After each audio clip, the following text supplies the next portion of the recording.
Hi, hello, and welcome back to Films as Food, where I geek out about films that I like and then take inspiration from them and create food.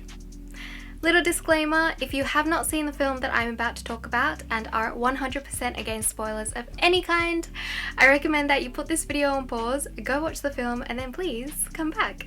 Okay, let's get started.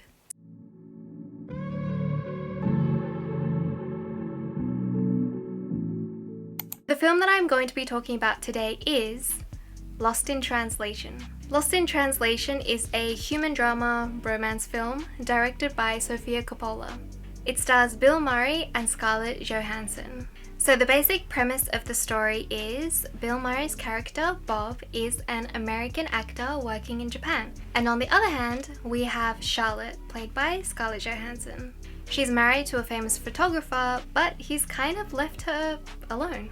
And then an unlikely friendship begins to blossom between Bob and Charlotte. This film, at large, I think it deals with the topic of loneliness. Not necessarily being alone, but feeling lonely. There are two characters who do not speak the language of the country that they're in, but they've succeeded in finding some kind of connection between the two of them. Now, they go on a few crazy adventures and go do very Tokyo-y things, but at the end of the day, it's not just about these characters feeling lost in a country that they're not very familiar with.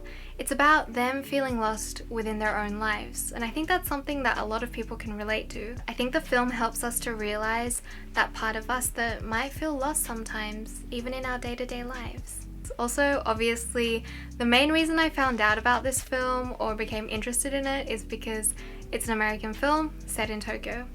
It's always really interesting to see how non-Japanese people portray Japan, or the things that they take to be very Japanese or part of Tokyo culture. For example, you always get that shot of the neon billboards in Shibuya or Shinjuku, and this film incorporates those shots, but it also helps to showcase a much quieter part of Tokyo. In that sense, it balances out modern Tokyo as well as traditional Japanese culture. And the funny thing is, a lot of people say that this film is a film where nothing happens. Yes, I agree with that. Nothing huge happens, but again, I feel like that is incorporating Japanese cinema techniques. There are a lot of films out there in Japanese cinema where it kind of almost feels like not much happens, but that is what is essentially so attractive about them. I think especially with Japanese cinema, they're very good at taking just day-to-day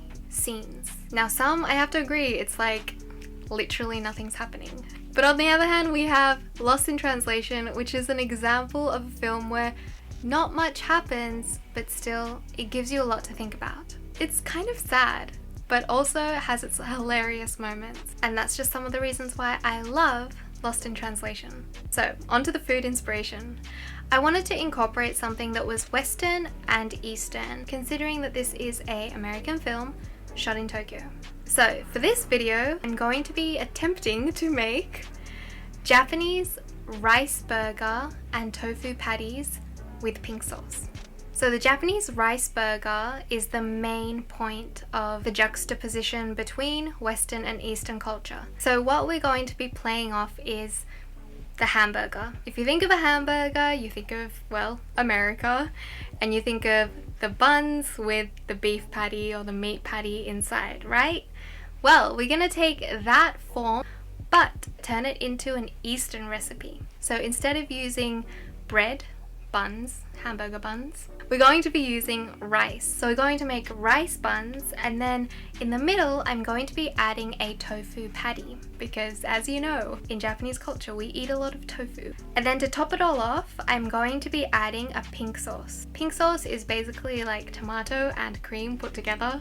It's not Japanese at all. I think it's Italian. But the reason why I want to make the pink sauce and put it in the burger is because there's that iconic scene in Lost in Translation where Scarlett Johansson is wearing a pink bob wig and she has gone to sing karaoke with Bill Murray's character. I'm pretty sure it's on a lot of people's bucket lists, like go to Tokyo, go to a karaoke place, dress up like Scarlett Johansson in that scene. So that's why I'm going to be making pink sauce. So basically the pink sauce is the main flavoring component, but at the same time it is very much in there for visual appeal.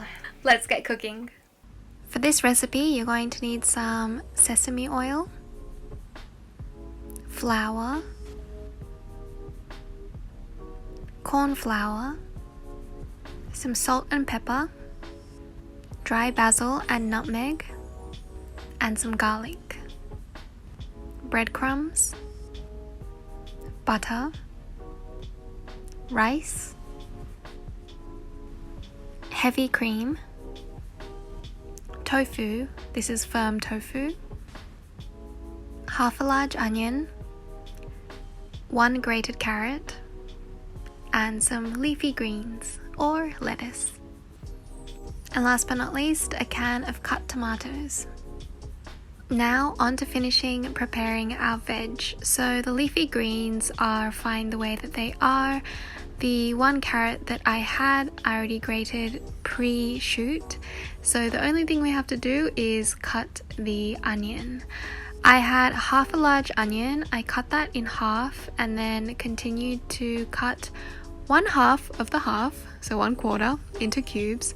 And then the other quarter, as I am doing here, I did my best to chop it finely. Now all our veg preparation is finished, let's get on to making our rice buns. Here I have 200 grams of cooked white rice, and to this I'm going to add 1 teaspoon of corn flour and mix. Make sure that the corn flour is evenly distributed, and then on to making our bun shape. This I believe is a cookie cutter that I had from before. So I basically just laid it down onto the cutting board and then started to pack rice into it. Pro tip for this part, rice can get very sticky, so I recommend that you wet your hands, wet the spoon that you're using or any other utensil that you're using to put the rice into the cookie cutter. And also if you can wet your cutting board or the base that you're using as well, I think that would be best. Make sure to firmly pack a lot of rice into the cookie cutter. Be careful when you're taking it out. Repeat these steps twice to make 2 rice buns. And when you're done, they should look something like this. Now on to prepping our tofu patties.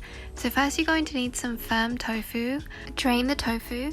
Apparently heating it up in the microwave and then squeezing the water out helps, so that's what I did. I put mine in the microwave for 2 minutes. Or you can just let it sit on some paper towel. Now onto our carrot and diced onions. So you're going to want to heat them up until they're soft. And now we have all the ingredients ready to make the tofu patties. So in a bowl, you're going to want to mix the tofu and the sauteed vegetables together. And continue by adding 8 tablespoons of breadcrumbs, followed by 2 tablespoons of flour. And then add in some dry basil, nutmeg, salt, and pepper. And mix. Now that our tofu patty mixture is ready, we can shape it into bowls. So first, split the mixture into 4 parts, and then wet your hands and shape them into, first of all, balls, and then slightly flatten them out to create the patty shape. Now that we have our rice buns and patties ready, we're going to set them aside in order to make the sauce first. So to make our pink sauce, first put in the minced onion and garlic into the pan and heat it up until it's fragrant. And then add in the can of diced tomatoes, a sprinkle of dried basil, some salt and pepper. Make sure that it's evenly mixed and then let it simmer for 5 minutes or until most of the liquid has evaporated, like so. And then turn the heat off, add in 1 tablespoon of butter and 120 ml of the heavy cream. Mix it evenly and then let it simmer for 5 more minutes. And it should end up looking something like this, nice and pink.